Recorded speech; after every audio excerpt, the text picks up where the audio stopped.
Vous aimez la France? Vous aimez la parcourir, la découvrir, partir à sa rencontre. Vous avez même parfois l'impression de bien la connaître.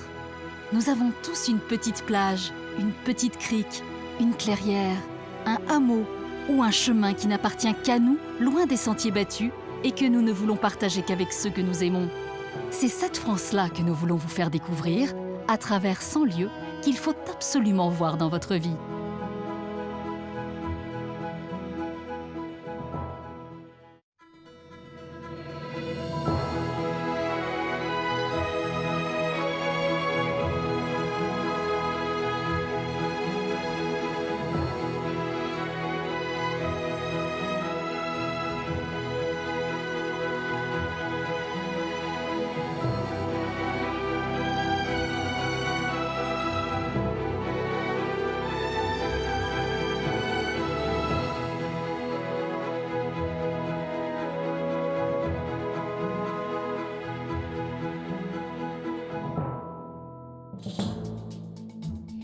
Aujourd'hui, nous vous proposons une immersion en Ariège. Un pays où les gens sont fiers de leurs montagnes, de leurs rivières, mais aussi de leurs traditions et de leur histoire. Votre voyage commencera par Foix, la capitale, et la visite de son incontournable château. Tu me montres comment marchent ces machines, l'arbalète. Nous jouerons les spéléologues pour aller explorer la rivière souterraine de l'Abouiche et iront rencontrer un incroyable jardinier qui s'amuse à cultiver des plantes médiévales médicinales. Puis nous vous emmènerons dans le Couserans et ses vallées enclavées, un haut lieu de la transhumance. Tu découvres une région au rythme des animaux. C'est unique, ça. Mais aussi une région qui regorge de trésors médiévaux. Pour finir, vous partirez en pays cathare, dans le pays d'Olms, pour découvrir un patrimoine qui offre un véritable voyage dans le temps avec le spectaculaire château de Montségur. Après une montée harassante mais ô combien joyeuse, enfin le château. Ou la pittoresque ville de Mirepoix. Ces lieux magiques, vous allez les découvrir avec ceux qui y vivent et qui ont à cœur de les partager. Pour commencer cette flânerie, direction Foix, une ville chargée d'histoire. Dominée par son imposant château fort, qui semble encore aujourd'hui la protéger, la cité médiévale est nichée dans un écrin de verdure.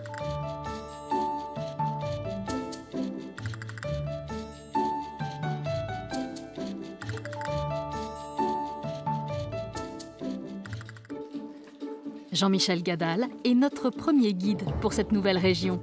Ce Fuxéen pur souche est très attaché à sa ville natale et ses environs. Ancien animateur de radio, celui que tout le monde appelle Jimmy a organisé le premier spectacle son et lumière en Ariège. Il a gardé sa passion pour les sonorités intactes et passe encore de longs moments à enregistrer les bruissements des rivières et les gazouillis des oiseaux. C'est le département de France où on peut découvrir le plus grand nombre de ruisseaux et de rivières. Il y a plein de petits coins secrets, mais que l'on garde jalousement. C'est dans l'ancienne capitale du comté de Foix, aujourd'hui préfecture du département de l'Ariège, que Jimmy retrouve Mélanie Savès, guide conférencière, intarissable elle aussi sur la ville de Foix et ses petits secrets. La balade commence par la rue pentue des Grands-Ducs, une ascension qui fait remonter les siècles jusqu'au Moyen-Âge. Bien, moi j'aime bien cette rue parce qu'elle a gardé tout son cachet médiéval. Et là, c'est une pierre de grès sculptée. Et cette pierre de grès, elle est particulière parce qu'on voit un Christ, on voit les croix, avec une tête de mort au pied. C'est original. C'est les vanités, c'est le crâne d'Adam, c'est ce qui nous attend tous à la fin de notre vie. Dans cette rue des Grands-Ducs, n'oubliez pas non plus de lever la tête pour admirer les pontiles. Ces passages aériens érigés pour relier les unes aux autres les habitations construites dans les cavités du rocher. Je crois que c'est une des rares villes de France où on retrouve, dans le centre-ville, un habitat préhistorique. Tu sais combien on a dénombré de cavités dans ce rocher? 25. T'as vu? Je suis pour moi. La balade continue. Ça te dit de monter là-haut? On va aller faire un tour. monter, Allez, c'est voir parti. depuis On là-haut. monte. Il est temps de prendre un peu de hauteur, car ce n'est pas une visite classique de l'abbatiale Saint-Volusien que Mélanie et Jimmy nous proposent. Nos deux compères sont des privilégiés. Ils ont décroché l'autorisation de se balader sur la voûte de ce monument édifié en 860 pour accéder aux coursives. Mais tu étais déjà venu, toi, ici? Oui, mais pas pendant les guerres de religion. Je suis né après. Ouais, quand j'étais petit. On est petit, ouais. J'étais un fan de chœur et on était venu visiter ça. Curieux. On va passer par là. Bah oui, il n'y a pas d'autre porte. Viens voir, regarde. Ah ouais, c'est sympa. Des coursives, on peut admirer un point de vue de la ville de Foix et en toile de fond les imposantes montagnes ariégeoises. Mais c'est surtout vers l'intérieur que la vue est époustouflante. Suivez le guide. Là, regarde. Regarde ça. Waouh! On voit l'ensemble de la nef. On est quand même rare, hein, Ça, c'est... Oui, oui. remonter ici. C'est somptueux. Très peu de fidèles arrivent... Avec très peu de fidèles. Peut-être qu'ils arrivent au ciel, mais... c'est nouveau, Ouais. Des travaux colossaux de reconstruction ont été entrepris en 1609, redonnant à la nef toute sa splendeur. Un peu comme sur le toit du monde, Mélanie et Jimmy peinent à partir, tant le panorama étonne. Regarde, on a une vue magnifique sur les jardins de la préfecture. Waouh! Voilà, avec les rosiers. La roseraie en premier plan, le jardin médiéval et l'Ariège. Regarde, Patrick t'attend. Je te laisse alors. À bientôt. Bah tiens, déjà? Bah Et voilà, c'est ça. C'est ça, la préfecture. Super. Patrick Canal, le responsable des jardins de la préfecture. Adossés à l'abbatiale Saint-Volusien, ces jardins étaient hier ceux du monastère de l'édifice. Acquis par la ville en 1791, ils sont aujourd'hui choyés par un véritable orfèvre vert. Ça se décline en roseraie, ce jardin, et en partie jardin médiéval. Ça, c'est par touche que j'ai voulu apporter ce caractère médiéval parce qu'on a l'église Saint-Volusien. Et avant d'être préfecture, c'était quand même une abbaye. C'était une abbaye voilà. et un monastère pour ce qui était de la préfecture. Donc on colle au plus près du patrimoine, en effet. D'accord. Oui. Et comme un clin d'œil à cet ancien jardin monastique, Patrick Canal s'est mué en historien du végétal. Non content de soigner plus de 70 espèces de rosiers, ce passionné a recréé un jardin médiéval, riche de multiples plantes curatives. Ce qui est intéressant, c'est de savoir que sous Charlemagne, on a défini une centaine de plantes qui devaient être dans tous les monastères ou dans certains châteaux, de façon à pouvoir soigner la population. Au Moyen-Âge, on parlait d'alicament, l'aliment-médicament. Ah, d'accord. Voilà, on se soignait en mangeant. On connaissait les propriétés des plantes. Et par exemple, cette plante-là, son nom vulgaire, c'est consoude. On peut imaginer qui soude, qui ressoude. Et en effet, elle a des propriétés par ses racines qui va être très, très efficace pour tous les problèmes justement de plaies, de coups, voire sur les fractures. On s'est aperçu, il y a des études, ça résorbe les fractures plus rapidement que si on ne l'applique pas.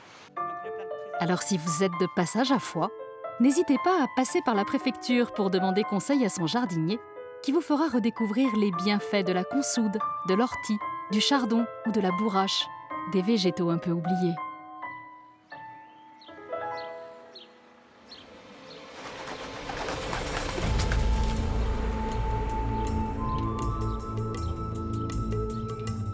Il était une fois, dans la ville de Foix, un château si haut qu'il est resté imprenable.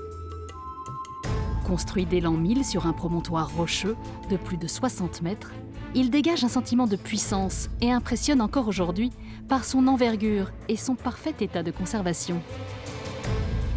C'est haut chez vous. Comment vas-tu? Bah, t'as pas fini de monter, Ouais, on va encore. dans la tour ronde. Comme elle le fera sans doute avec vous, Audrey, guide au château, emmène Jimmy un peu plus haut, sur la tour ronde qui culmine à 32 mètres.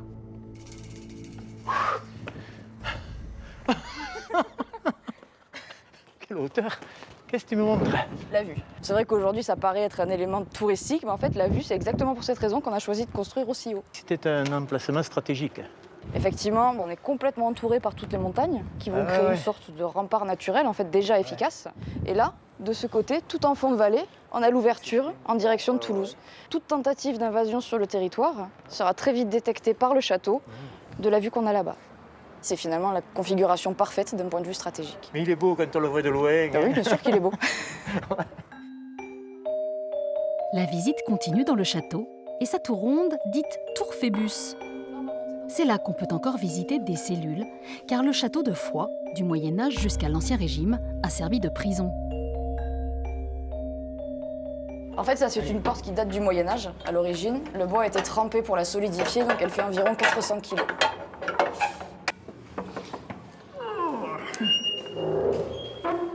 Ici, cette pièce, c'était une cellule, avec une quinzaine de détenus à l'intérieur. Et d'ailleurs, ces détenus nous ont laissé plein de marques un peu partout à l'intérieur du château. Toutes ces marques calligraphiées, en fait, elles ont été laissées par les prisonniers qui ont été enfermés ici. Ici, nous sommes abandonnés de tous. On a beaucoup de traces de cette période des prisons. On a par exemple les recettes de la soupe qui servaient aux prisonniers. Alors évidemment, quand on a des ingrédients comme la viande ou le pain, on va dire que les gardiens avaient peut-être tendance à les mettre de côté pour eux et à servir une soupe un peu plus claire. D'où finalement peut-être ces inscriptions, comme quoi ils sont abandonnés. Maintes fois assiégé en raison de son emplacement privilégié, le château de Foix sera vaillamment défendu par ses chevaliers, équipés au Moyen-Âge d'une arme redoutable. Démonstration. On va partir à la guerre, là. Hein.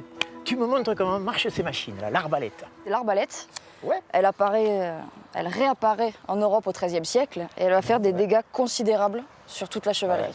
Alors c'est-à-dire qu'à la base, en termes d'équipement, on utilisait des côtes de mailles, comme celle-ci. Et bien l'arbalète, le problème, c'est qu'elle va traverser notre côte de mailles. Ouais. On la surnommait la terreur des chevaliers. Inventée dans l'Antiquité et destinée à la chasse, c'est au Moyen-Âge qu'elle connaît son heure de gloire pendant les combats.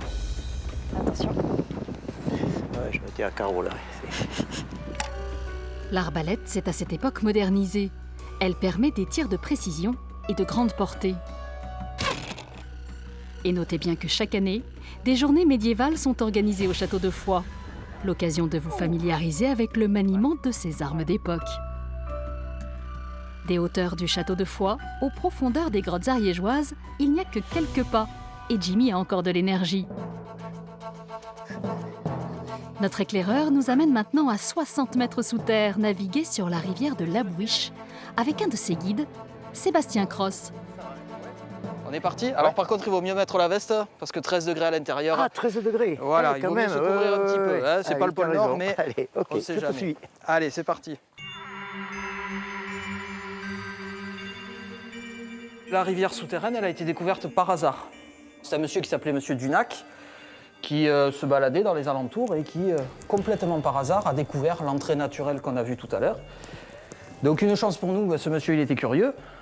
Il a décidé de revenir, il a monté une petite expédition pour voir un peu jusqu'où ça allait. Donc il est revenu avec ses 2 fils et avec 2 amis à lui qui étaient officiers dans l'armée. Et ils se sont lancés dans les explorations de la rivière souterraine de la Bouiche. Piqué par la curiosité, le docteur Dunac monte en 1908 une expédition sur les rives souterraines de la Bouiche. L'équipement est rudimentaire et cette première exploration ne permettra de découvrir que 300 mètres de galerie. Ces premiers spéléologues, bien sûr, ils avaient de la lumière, mais ils n'avaient pas d'éclairage étanche. Donc quand la lampe tombait dans l'eau, fatalement, tout s'éteignait et ils se retrouvaient dans le noir complet, noir absolu. Au centre de la Terre. Exactement. Là, ce sont de grands moments de solitude, quand on se retrouve sans lumière dans une grotte. Il faut attendre 1935 pour mettre à jour cette excavation, longue de 1500 mètres, creusée naturellement au fil des siècles par la rivière de la Bouiche. Est-ce que tu crois qu'il y aura d'autres explorations? Normalement, Pour aller plus loin. Normalement, oui. Mais il y en a eu une, pas plus tard que l'année dernière. Les spéléologues sont allés beaucoup plus loin que ce qu'on fait nous en barque, mais à un moment donné, ils ont été contraints d'arrêter leurs explorations à cause de ce qu'on appelle le siphon terminal. Dans une rivière souterraine, un siphon, c'est tout simplement la rivière qui, à un moment donné, va passer sous la roche directement. Et celui-là, depuis 1938, on n'arrive pas à le franchir. Ne ratez sous aucun prétexte cette balade sur la rivière de la Bouiche, la plus grande voie souterraine navigable d'Europe. Peut-être trouverez-vous le passage qui permettrait d'ouvrir vers les 5 km de réseau encore inexplorés.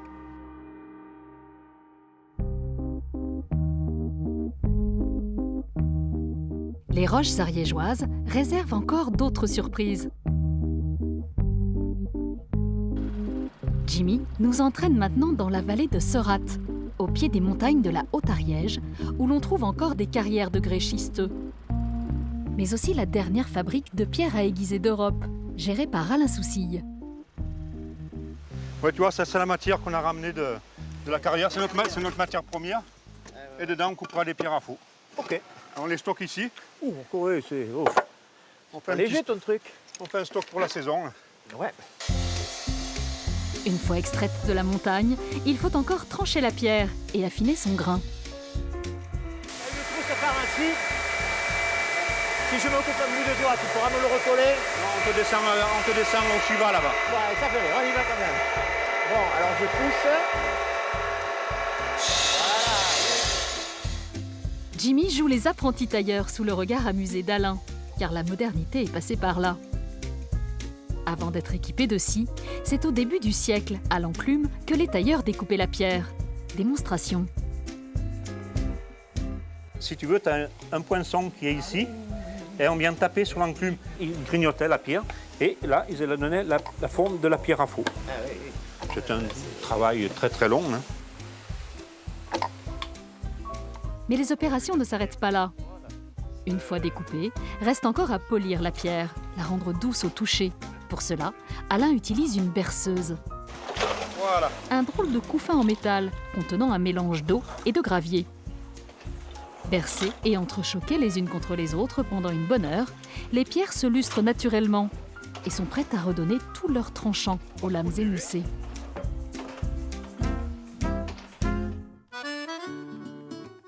La pierre à hameçon. Voilà. Alors, oui, Tu me diras en Ariège, il y a beaucoup de poissons, il y a des truites, tout ça. En fait, les gens, ils reprennent la pointe du crochet. Ah oui, je viens de voir des limes à ongles. Alors ça aussi. Alors, la lime à ongles, c'est un dérivé de la pierre aiguisée. Ah mais mince. Et la lime à ongles en Ah pierre oui, naturelle. oui. C'est bien pour griffer. C'est comme une pierre à aiguiser, c'est inusable.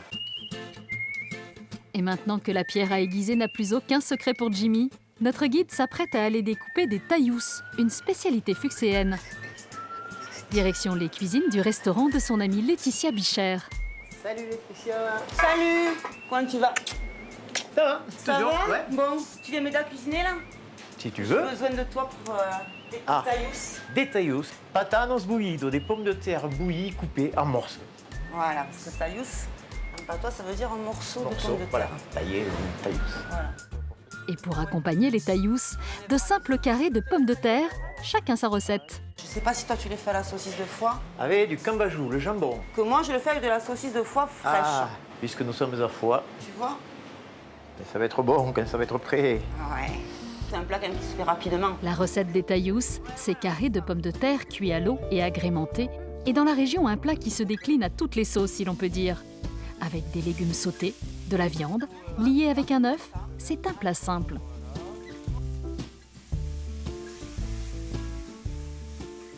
C'est une cuisine sans prétention. C'est une cuisine populaire, cuisine de tradition qui se transmet aussi. Voilà, on est bon. Je sens que nous allons nous régaler. Le coup de chaud du service est passé, la salle du restaurant s'est vidée. Reste pour Jimmy et Laetitia à déguster tranquillement ces taillous à la saucisse de foie.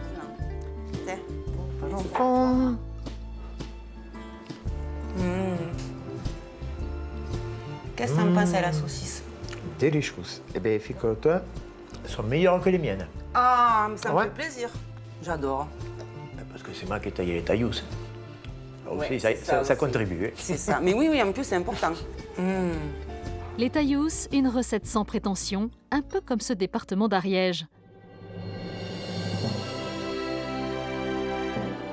C'est au pied des montagnes pyrénéennes, sur la partie ouest de l'Ariège, dans le Couserans, que nous poursuivons notre voyage. Frontalier avec l'Espagne au sud et la Haute-Garonne à l'ouest, cet ancien territoire gallo-romain est un pays de montagnes et de piémonts, de lacs et de rivières. Bien connu des amoureux de la randonnée, il compte pas moins de 18 vallées qui invitent tout à la contemplation. S'il a gardé son authenticité, le Couserans a su également préserver son riche patrimoine. Un patrimoine que Pauline Chaboussou connaît bien, puisqu'elle est en charge de sa mise en valeur.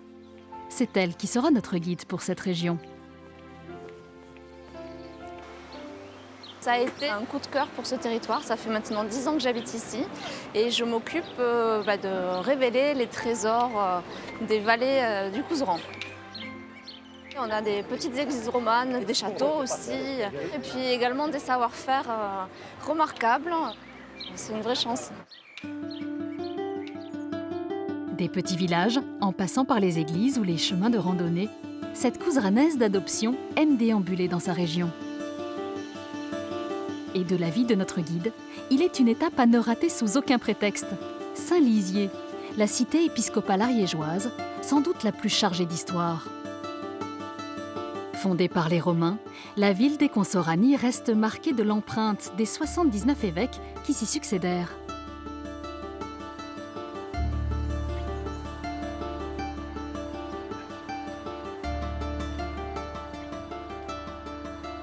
Alors on attaque la montée pour découvrir le palais des évêques à Saint-Lizier, mais par où tu me fais passer? Là, je te fais passer par les jolies rues de la cité. Là, on est vraiment dans le cœur de Saint-Lizier. Et on va passer par la plus belle rue qui s'appelle le Carré de Bourrassou. Voilà. Donc ici, les rues portent le nom de carré. Souvent, ça vient de l'ancien dialecte, le gascon, qui est utilisé dans le sud-ouest de la France. Pour découvrir ce haut lieu du patrimoine ariégeois, Pauline, férue d'art et d'histoire, retrouve sa consoeur Nathalie Rouche, guide conférencière à l'Office du tourisme de Saint-Lizier. Là, c'est un palais du XVIIe siècle que l'on doit à Monseigneur de Marmiès, qui a fait bâtir par les mendiants de la cité pour leur donner du travail. D'accord.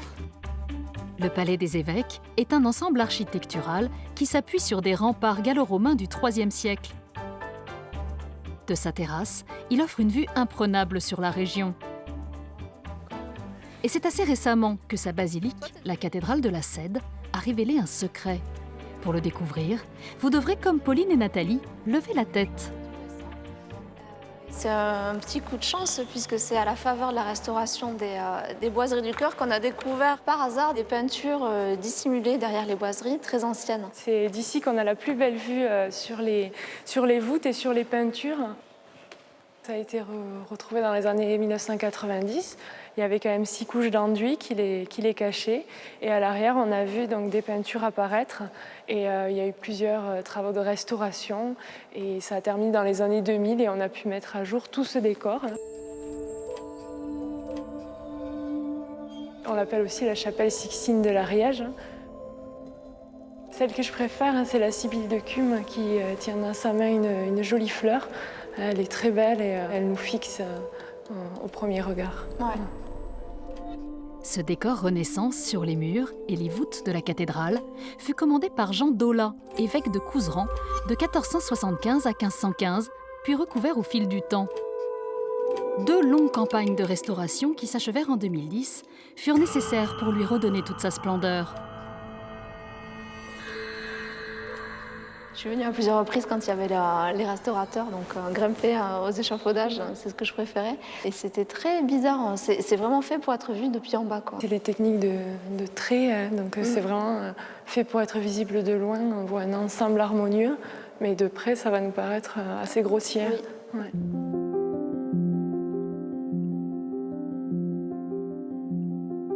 C'est maintenant vers la seconde cathédrale de Saint-Lizier que Pauline et Nathalie nous entraînent. Un édifice qui lui aussi cache un véritable trésor.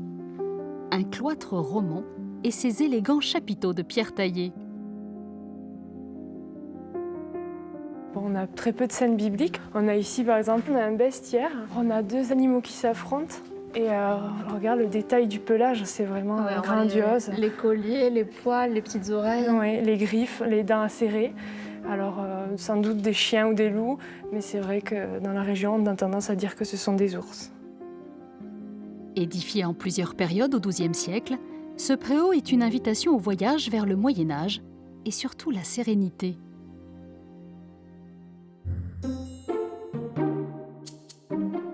Autre curiosité, et pas des moindres, installée dans le bâtiment attenant au cloître, la pharmacie de l'Hôtel-Dieu. On va découvrir un lieu qui a été miraculeusement préservé. Oui, on va visiter l'ancienne pharmacie du 18e. Tu vois, la clé est encore d'époque. Oui.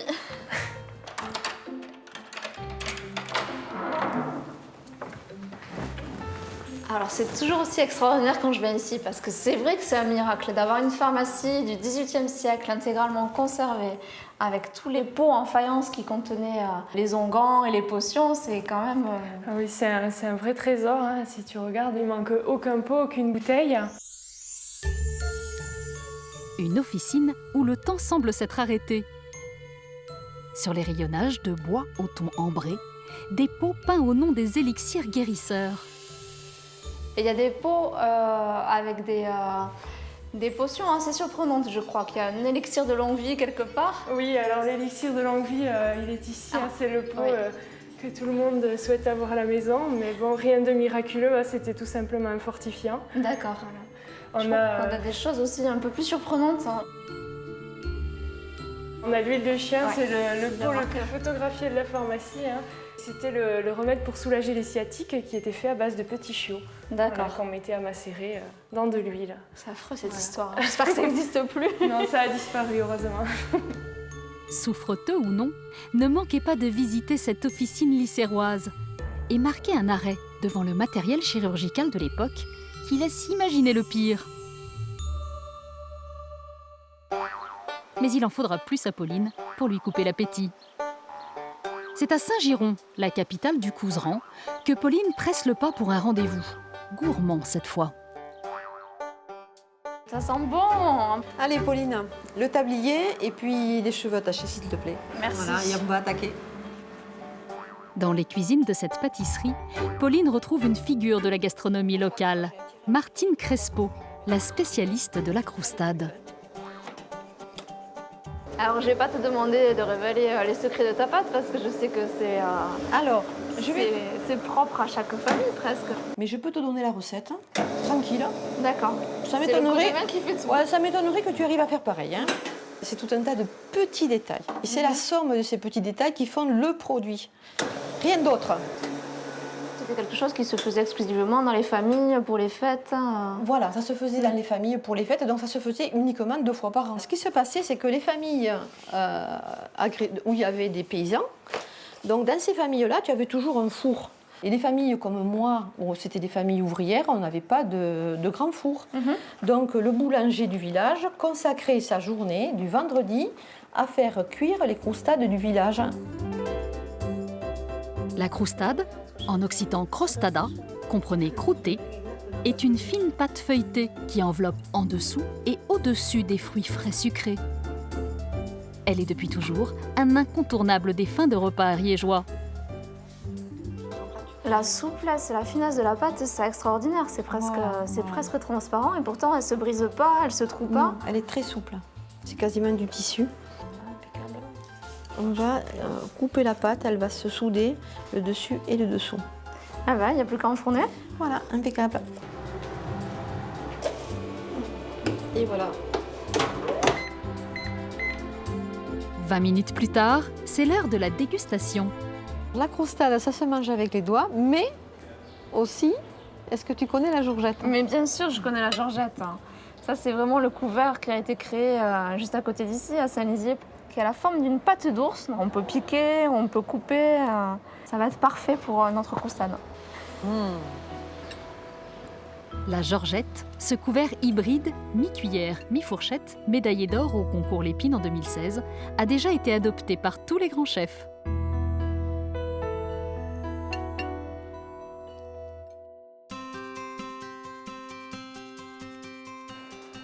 Autre décor, autre rendez-vous, bucolique cette fois. C'est dans la vallée de Betmal que Pauline retrouve ceux qu'on appelle les princes noirs d'Ariège, les chevaux de Mérins, et un éleveur, Jean-Louis Savignol, pour une transhumance. Les Mérins, c'est quand même des chevaux super bien adaptés à la montagne. Le fait de leur faire faire la transhumance ou le montagnage qu'on appelle en Ariège.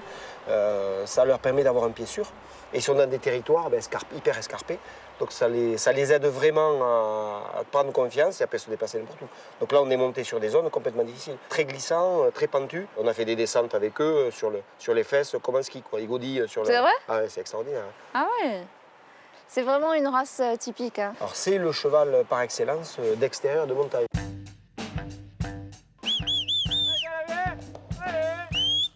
On s'en va!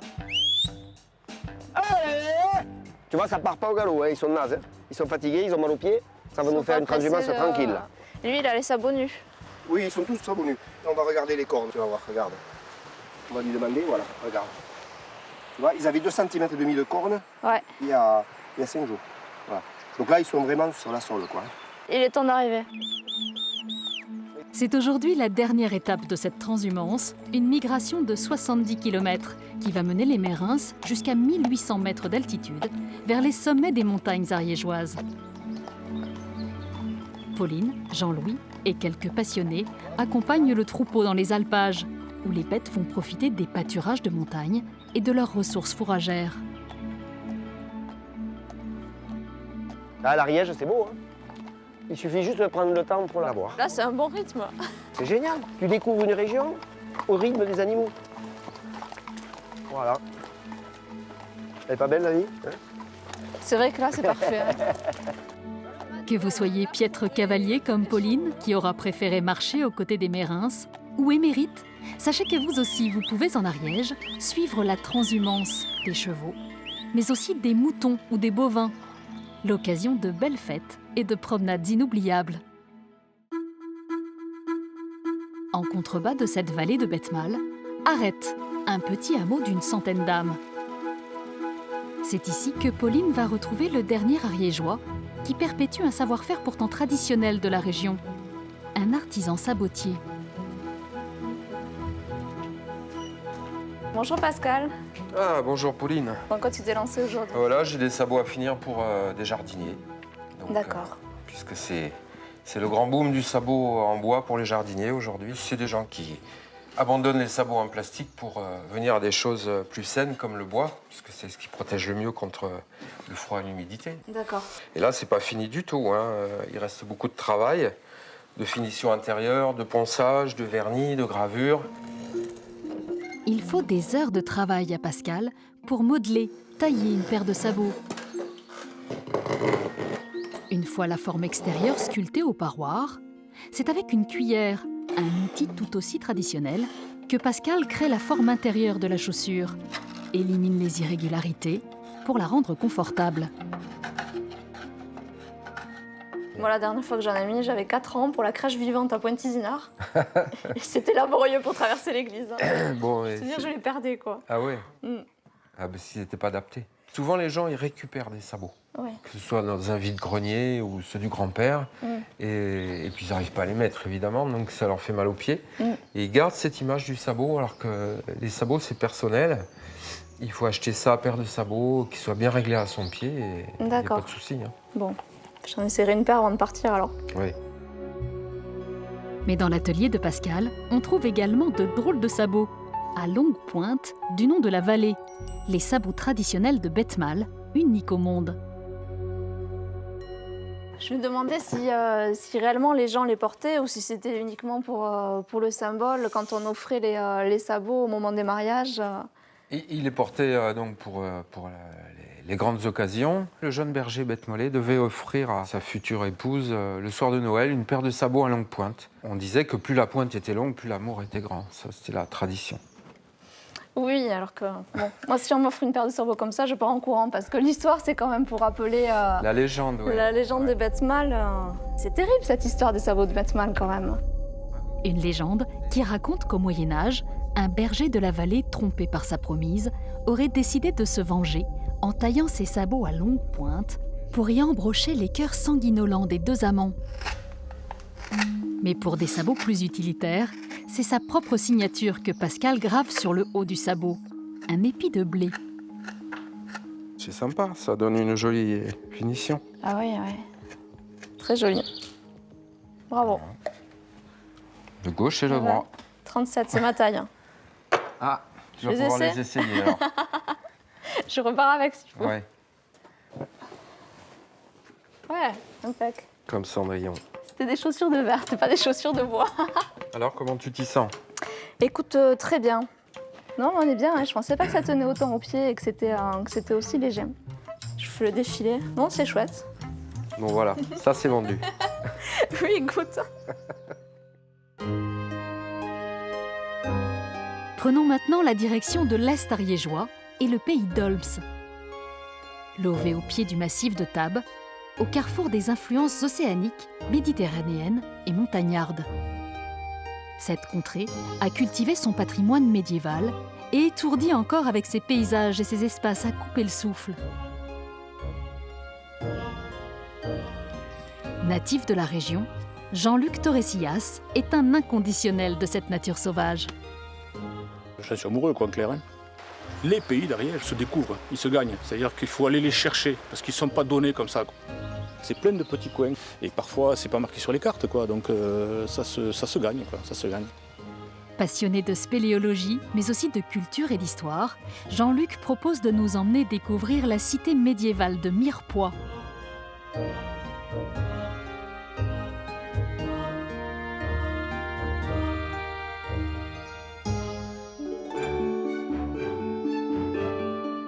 Logée à mi-distance entre Carcassonne et Foix, cette bastide méridionale vous séduira avec ses maisons colorées à colombages. Pour nous éclairer sur l'histoire tourmentée de la ville, Jean-Luc retrouve Marina Salbi, animatrice du patrimoine. Restée de longues années guide à l'Office du tourisme de Mirepoix, la ville n'a plus aucun secret pour elle. Ici, on est face à la maison des consuls. Je pense que les Bastides ont fait un petit peu figure de précurseur en matière de justice. C'est un petit début de démocratie et bien placé au centre du Grand Couvert. On avait systématiquement la maison des consuls, c'était les représentants de la population. La mairie, quoi. C'était la mairie de l'époque. Et comme il était de rigueur à cette époque, les solives des maisons les plus illustres étaient sculptées. Ici, pas moins de 104 têtes ciselées dans le bois qui ont une symbolique. On a absolument, on va dire, de tout. On a des hommes, on a des femmes, on a des animaux, on a des figures grotesques, on a des figures obscènes. Et on a tout, en fait, sauf des insectes ou des poissons. Ça ressemble beaucoup, en fait, aux gargouilles des églises, en fin de compte. Hein. Ça y ressemble beaucoup, mis à part que c'est pas la même fonction. Ça ne rejette pas l'eau de pluie. Mais ça y ressemble beaucoup dans la symbolique. C'est-à-dire qu'on va mettre à l'extérieur tout ce qui est sale, tout ce qui est obscène. Et c'était une façon aussi de protéger un petit peu le bâtiment. Se balader à Mirepoix, c'est être propulsé au Moyen-Âge. Mais le saviez-vous ?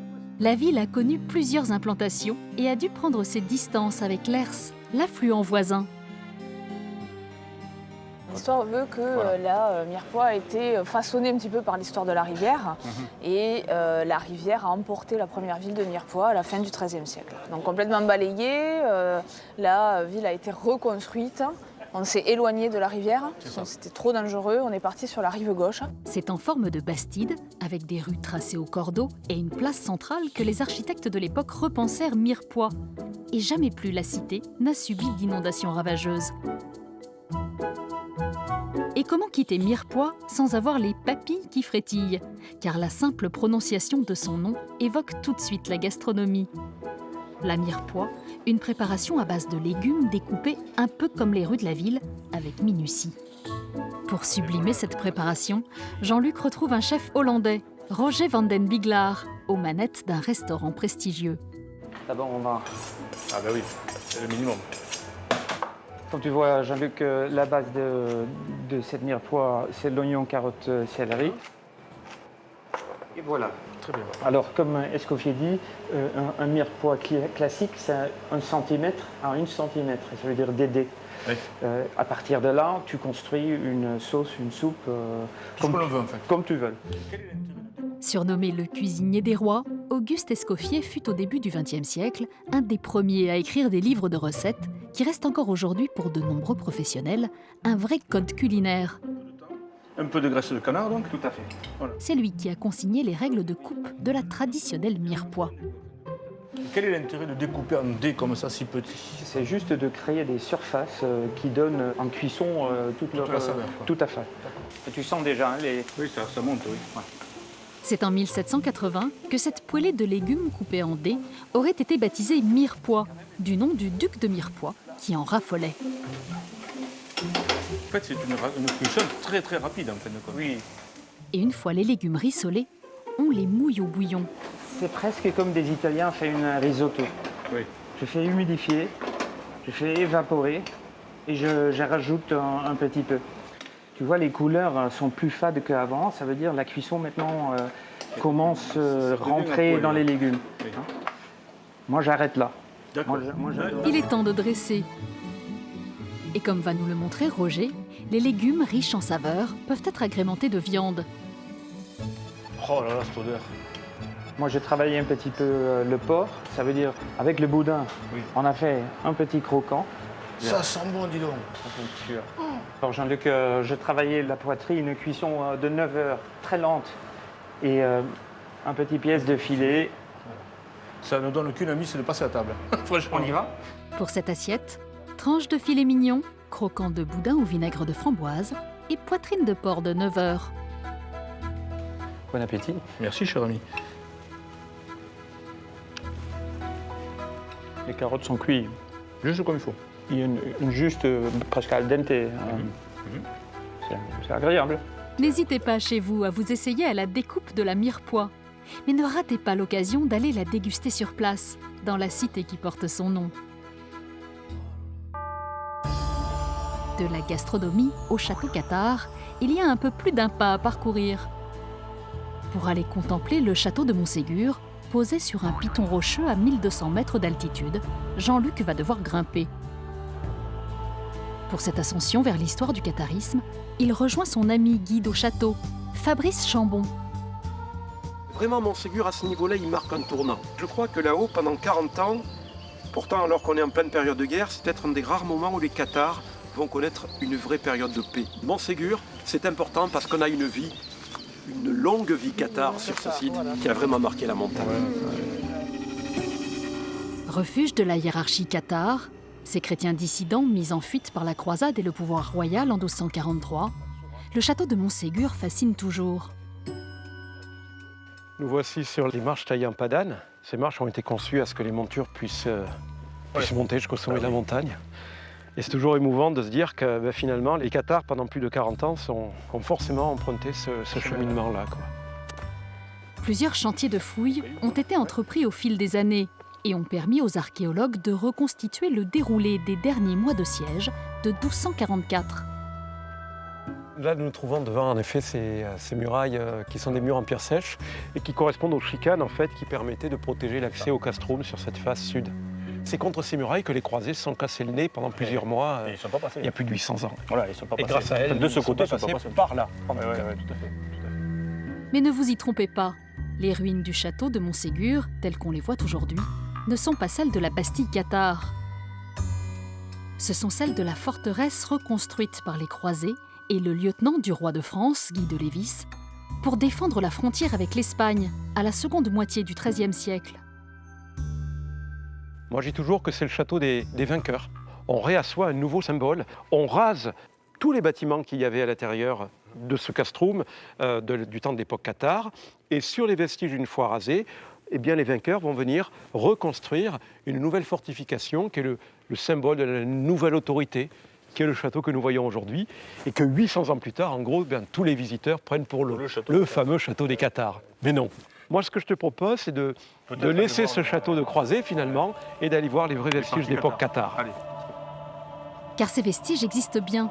Aux abords du château, l'ancien village des Cathares, le castrum. Le village cathare, il est là. Il est là. En tout cas, c'est la partie qui a été fouillée pour l'instant. On est devant probablement les derniers vestiges de maisons où ont vécu des Cathares. C'est bien ça, oui. Il y a eu jusqu'à 500 personnes sur cette montagne. Oui, il faut s'imaginer en fait tout le quotidien d'un village de montagne. Les amoureux du site attendent avec impatience que d'autres fouilles commencent, car Montségur n'a pas encore révélé tous ses secrets. Les légendes autour de ces murs vont bon train. certains imaginent que le fabuleux trésor des Cathares serait encore dissimulé ici. En parlant de trésor, parlons plutôt de petits bijoux, un village où le temps est comme suspendu, la Peyregade. Comme de nombreux hameaux pyrénéens un peu isolés, il a vu ses habitants fermer une à une les maisons et se destiner à une mort lente. Salut Paul. Salut Jean-Luc. Mais c'était sans compter sur quelques irréductibles comme Paul Maris, qui avec quelques autres a décidé de redonner vie au village et de rénover une à une ses 23 maisons. Bien, moi je vais t'emmener voir l'école de la Peyregade. Écoute, c'est entre autres et pour te ça que raconter j'en ai. un peu l'histoire du passé. Donc l'école a été faite en 1903, donc début du XXe siècle, et elle a fonctionné jusqu'après-guerre.